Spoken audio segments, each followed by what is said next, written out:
Next question is from Fit As Trucker. How important is it to have a goal in fitness, such as fat loss, competition, or aesthetics? I think having a goal gives you a direction so you can create the structure of your program and have an idea of how you want to eat based off of your goal and sleep and all that stuff. But I think falling in love with the goal and making everything about the goal is one of the biggest mistakes people make in fitness, because if you make it all about the goal, either one, if you set the goal in a way that's not realistic and you totally start to fail hitting it, then you're out completely. Or this sounds like a good thing, but you hit the goal, but because it was all about the goal, you've lost all your wind. You've lost all your motivation. Now that I'm here, I lost my 30 pounds that I want to lose so bad. Now I need to maintain, and I haven't fallen in love with the journey. Now everything sucks, and I tend to go backwards. So goals are good, but fall in love with the journey. That's what I always say. Yeah, I think it's interesting because I think the goal itself is great for providing structure and to make your workouts effective, but at the same time you almost have to abandon your goal and be flexible almost like as you start to really get into it. And that's a hard thing to if you're very adamant on getting to the destination of the goal versus really starting to like and enjoy the process of getting towards the goal. I think having a goal is necessary. I just don't think having a goal fits in these categories of such as fat loss, competition, or aesthetics. There's thousands of great goals for you to have, and I think it's always evolving and changing. So I think that if you're going to be successful at health and fitness, I think you have to have a goal. But it doesn't necessarily need to be anything that even comes close to fitting this category. Your goal could be, I just want to get good at squatting.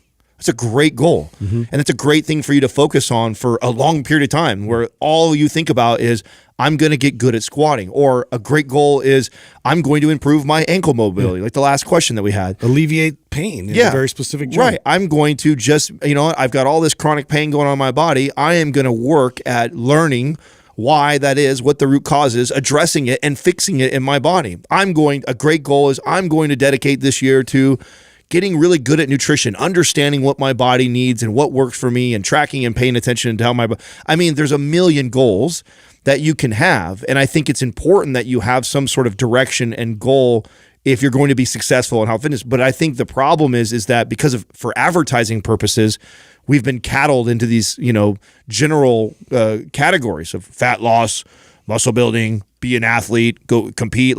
No, you can make it whatever you want to be. And it shouldn't fit in just these categories, but I do think that it's important that you have something in mind. And this, to me, is how I personally have stayed in love with fitness for as long as I have, because my goals are always changing. I mean, in the time that we've been together, I've had several different serious fitness goals that I've been going after, and a lot of times none of them fit in this category. Yeah, no, that's a good point. I've also found a lot of success with having behavior goals that end up giving me effective side effects. Like, for example, let's say I want to lose weight. Well, rather than making the weight loss the goal, let's say my goal is to make it to the gym 3 days a week. So that's my goal. I'm going to focus on that. Goal. And then the behavior and resulting. I used to do this with my sales guys, right? So when I run gyms and I had sales teams, rather than giving them a sales goal, you have to hit this much money, I'd say your goal is to make this many phone calls and have this many appointments, which I know would result in. I did the same thing with trainers. Trainers were so resistant to talking about sales and money and stuff like that because they're here to help people.